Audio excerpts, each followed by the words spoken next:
Hello, and welcome to Stretching the Word. I'm your host, Sister Valerie, and not today, devil, just not this year. Today's scripture is coming out of Proverbs, the 27th chapter, and verse 8. The American Standard Version says, "As a bird that wandereth from her nest, so is a man that wandereth from his place." Now, in order to explain that scripture, I'm going to reach way back into my childhood and bring out several stories that were bedtime stories, as you might say, when I was a child. One was called The Gingerbread. So, in the story of the gingerbread man, there was a little old lady and a little old man. And so the lady decided she was going to bake a gingerbread cake. So she decided she was not going to make it just round like ordinary, but she was going to be fashionable and creative. And so she decided to make it in the shape of a gingerbread man. So she made the little gingerbread man, put him in the oven.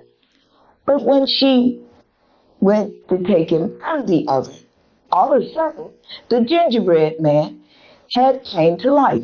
So he decided that, no, I'm not going to be eaten by these people today. I'm going to get out of my place. So he hopped out of the oven and he began to run away. Well, naturally so, in the story, she began to chase him. She began to chase him. Her husband began to chase him. Several animals, the cow, the ducks, the chicken, several animals began to chase after the gingerbread man. So he was mocking them and he was saying, "Run, run as fast as you can. You can't catch me. I'm the gingerbread man." So I'm going to correlate that with our lives.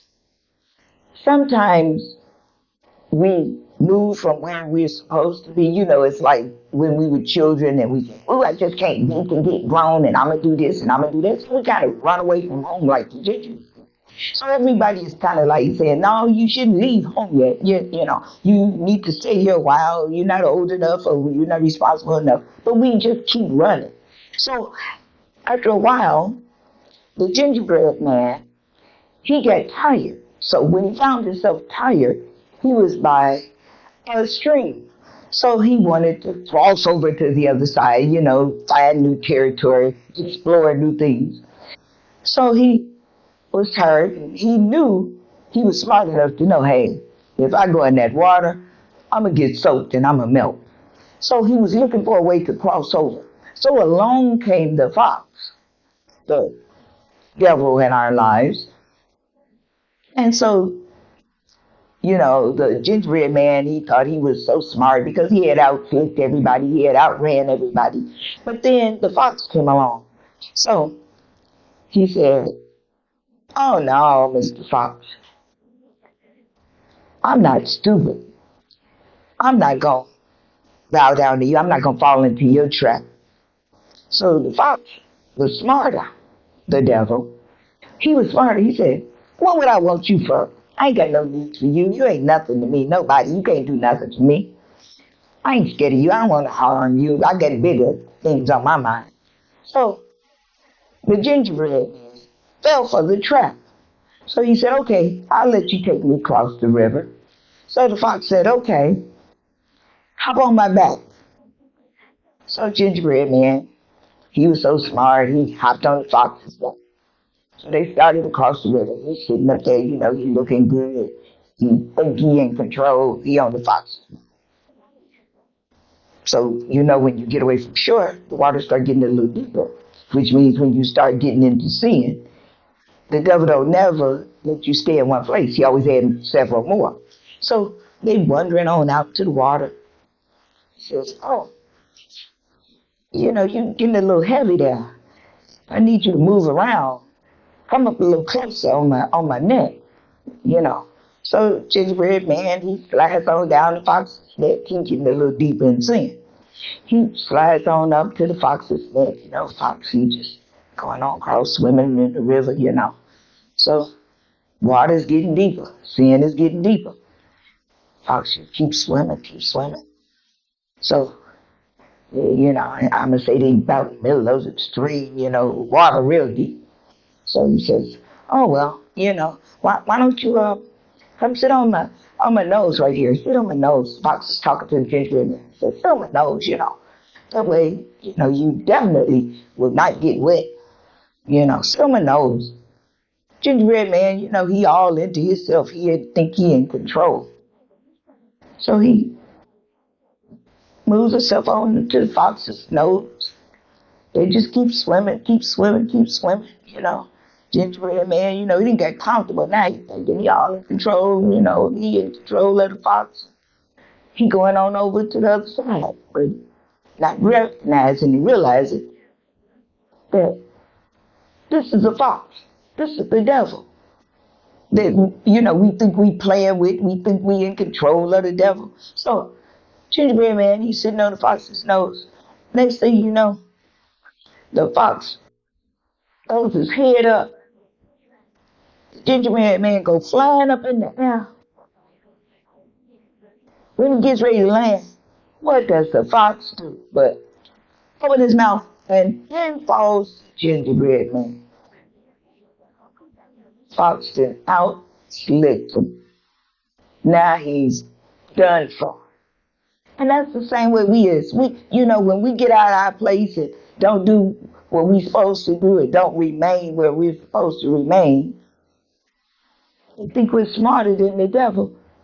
All the time, the devil is taking us deeper and deeper in sin until we're so deep in sin till we can't even see our way. So stay in your place. Remain where you are until you get enough wisdom and have enough responsibility to know at least that you cannot outsmart the devil. Now, the second story I want to bring up from my childhood is called The Ugly Duckling. So now, in this story, there was a hen who laid some eggs. So she knew she had laid 6 eggs, but then when the chicks got ready to hatch, there was 7 eggs. So she said, wow, whatever it is, I'll love it. Egg was bigger than all the rest. So, she called all the rest of the hens around, hey, hey, hey, my chicks are about to come out. Y'all come see my pretty babies. So everybody, chickens on the farm, they all gathered around. So they counted, oh, 1, oh, pretty, oh, 2, oh, cute, 3, 4, 5, 6, got on up. Then one big egg, well, egg. She said, I don't know, but it's mine. So finally cracked open and out came this pretty looking chick. They said, ooh, girl, what was you messing with? That was the terminology. Because he ain't about the right. He is really, really ugly. So she said, that's all right, he's mine. He's just special. A mother's love. So he said, he kind of shied away. He was like, oh, okay, well, you say that's your baby. We're going to be good with it, but we're going to be over here. You and your baby stay away from mine, Keep that away. So every time they would go out to the yard, they would make fun, they would accept other little chicks, but every time the little one would come along, everybody would run away, nobody wanted to hang around. So he got tired of being ostracized, ridiculed, some of us because we don't fit in with the norm, because God has his hand on us from an early age, and we can't do everything that everybody else is doing because our conscience and our parents or whoever won't allow us to do everything that everybody else is doing. And so everybody think we're, ugly, we ain't the norm, we special. So The ugly duckling finally got tired of being ostracized and ridiculed, and so it ran away. It ran away and it hid itself. So winter came, and all winter it stayed hid. So springtime came. And when we think we ugly or think we don't fit in, we just hide and we don't bother to really look at ourselves. Spring came, and all of a sudden there was another flock of birds. And so one bird came over and said, "Hey, why are you over here hiding?" So he says, "I don't belong." So the bird says, "Sure you do. You're like us." He said, "No, no," because he had been so used to not being normal like the rest of the chicks he thought he was still on the farm with. So he said, "No, no, no." But at that time, he caught a reflection of himself in the water. And he realized that, hey, guess what? I do look like you. I'm beautiful like you. I'm looking at you and I'm looking at myself in the water. And I see that I'm beautiful. I see that I am somebody. Just about that time, mother hen came along when now the chicks are, they're of age. So she comes along and they're all swimming together. But her mother recognized, her father recognizes their child, just like Jesus recognized us.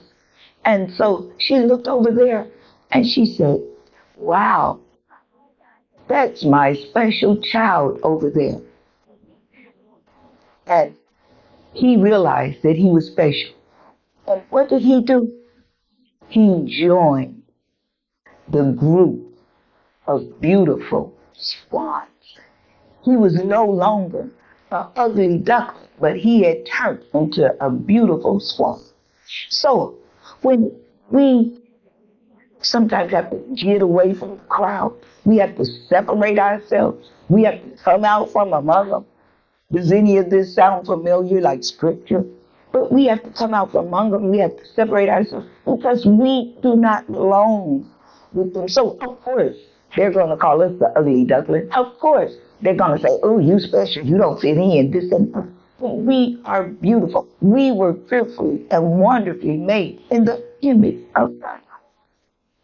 So, don't worry about trying to hang out with the other crowd. But know that you are beautiful and that you do belong to your Father. Thank you for viewing. I have a special request on today. I live in the state of Indiana and I'm participating in a Fight for Hunger program sponsored by the Northwest Indiana Food Bank.